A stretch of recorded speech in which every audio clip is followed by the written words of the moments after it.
के लेखा शास्त्र में पाठ नंबर 1 साझेदारी का सामान्य परिचय, जिसमें अपन ने पाठ नंबर 1 में अर्थ, परिभाषा, आवश्यकता, विशेषताएं इसके बारे में पढ़ चुके हैं।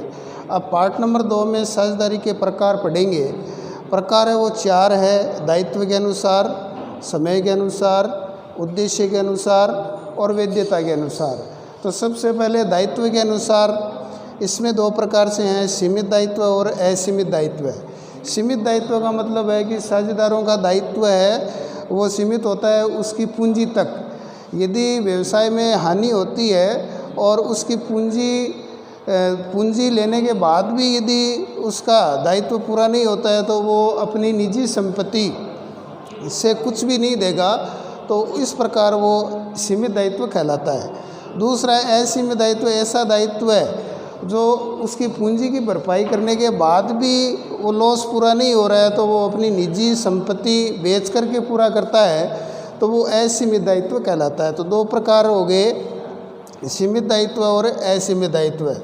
दूसरा है समय अनुसार, जिसमें 2 है: निश्चितकालीन और अनिश्चितकालीन। निश्चितकालीन साझेदारी का अर्थ है कि एक निश्चित समय के लिए वो साझेदारी करते हैं, 12 महीने, एक साल, 2 साल, इस प्रकार से, तो ये निश्चितकालीन। दूसरा अनिश्चितकालीन।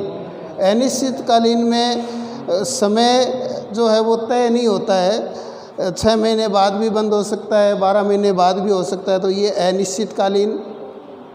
इसके बाद है उद्देश्य अनुसार, ऐच्छिक और विशेष। ऐच्छिक हो, कोई विशेष उद्देश्य नहीं हो तो वो ऐच्छिक साझेदारी, और कोई विशेष उद्देश्य है तो वो विशेष साझेदारी कहलाता है। और विशेष साझेदारी में वो विशेष कार्य पूरा होने के बाद वो साझेदारी है वो समापन हो जाती है। फिर है वैधता के अनुसार। वैध साझेदारी जो कानूनी रूप से उचित और वैध हो वो वैध साझेदारी कहलाती है, और अवैध साझेदारी जो इलीगल हो, जो कानूनी रूप से सही नहीं हो, वो ऐसा व्यवसाय है वो या ऐसा साझेदारी है वो अवैध साझेदारी कहलाती है। फिर आता है साझेदारी संलेख। तो साझेदारी संलेख का अर्थ है कि साझेदारों के द्वारा एक अनुबंध तैयार किया जाता है लिखित में, जिससे कि आगे जाकर के कोई मतभेद न हो, तो वो साझेदारी संलेख कहलाता है। फिर आता है आवश्यक बातें। इस साझेदारी संलेख में कौन कौन सी बातें हैं जो शामिल होती है? पहली है फर्म का नाम और पता, कि फर्म का नाम क्या होगा, उसका पता क्या है। फिर 2 नंबर साझेदारों के नाम पते, साझेदारों के क्या क्या नाम है, उनके पते कौन क्या क्या है। फिर है व्यवसाय की प्रकृति, व्यवसाय किस प्रकृति का होगा। फिर लाभ विभाजन अनुपात कितना होगा। फिर है पूंजी, वो साझेदार कितनी पूंजी लगाएंगे। फिर है आहरण की राशि, यानी वो कितनी राशि आहरण कर सकेंगे। फिर है पूंजी पर ब्याज, यदि पूंजी देते हैं तो पूंजी पर ब्याज कितना होगा, उसकी दर क्या होगी। फिर है आहरण पर ब्याज, जो राशि आहरित की गई है उस पर यदि ब्याज लगेगा तो उसकी दर क्या होगी। फिर है पूंजी के अतिरिक्त ऋण, यदि फर्म में ऐसी व्यवस्था है कि कोई भी साझेदार पूंजी के अलावा ऋण भी दे सकता है तो कितनी राशि दे सकता है और उस पर ब्याज कितना है, इस बात का भी उल्लेख होगा। फिर है फर्म की पुस्तकें रखने की विधि, फर्म में पुस्तकें हैं वो कौन सी विधि से रखी जाएगी। फिर है साझेदारों को देय वेतन, बोनस, कमीशन कितना होगा। किसी पार्टनर को यदि अलग से कोई वेतन, बोनस, कमीशन दिया जाता है तो कितना होगा। और खातों का अंकेक्षण, खातों की जांच या निरीक्षण किस तरह से होगी, इसका भी इसमें उल्लेख होता है। साझेदारी संलेख में शामिल होने वाली महत्वपूर्ण बातों में 12 अपन ने पहले देख चुके हैं। अब 13वीं है साझेदारी की अवधि। साझेदारी की अवधि कितनी होगी, 1 साल, 2 साल या, और दूसरा है 14 नंबर है पूंजी खाते रखने की विधि। जो पूंजी खाते रखे जाएंगे वो कौन सी विधि से रखे जाएंगे, क्योंकि पूंजी खाते रखने की 2 विधि है, एक तो है स्थायी पूंजी खाता विधि और दूसरी है अस्थायी पूंजी खाता विधि। फिर आता है साझेदारों के अधिकार, कर्तव्य और दायित्व। साझेदार के क्या क्या अधिकार होंगे, उनके क्या क्या दायित्व है और कौन से कर्तव्य है, इन सब बातों का उल्लेख होता है। विवादों के निपटारों की विधि, विवाद जो भी होगा उसका निपटारा किस विधि से किया जाएगा, इसका भी उल्लेख होता है।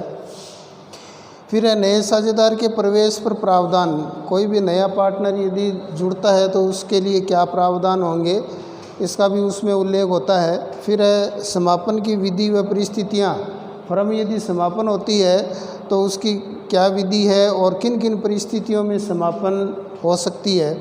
फिर है समापन पर हिसाब का निपटारा, फर्म का समापन होगा तो उसका हिसाब है वो किस तरह से किया जाएगा, उसका निपटारा कैसे होगा।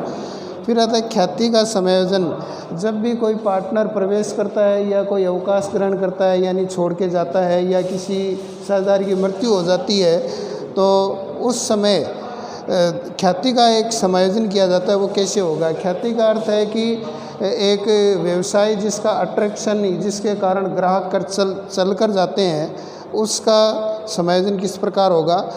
फिर आता है साझेदारी संलेख के अभाव में लागू होने वाले नियम। मान लीजिए कि साझेदारी संलेख है वो लिखित में नहीं बनाया और ऐसे ही साझेदारी फर्म या व्यवसाय शुरू कर दिया तो ऑटोमेटिक कौन से अधिनियम के तहत होने वाले जो नियम है लागू होने वाले वो कौन कौन से होंगे। पहला होगा लाभ विभाजन अनुपात है वो बराबर का होगा।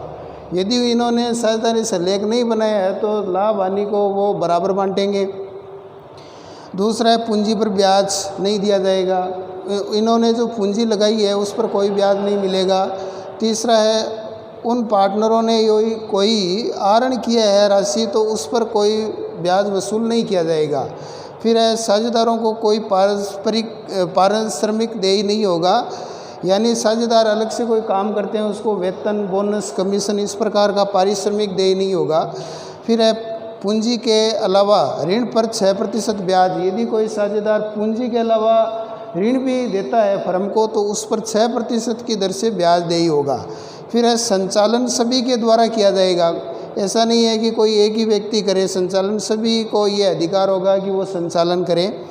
फिर है लेखा पुस्तकें देखने, निरीक्षण करने व प्रतिलिपि लेने का अधिकार, प्रत्येक साझेदार को जो भी लेखा पुस्तकें है उसको देखने का, उसकी जांच करने का और उसकी प्रतिलिपि या फोटोकॉपी लेने का अधिकार होगा।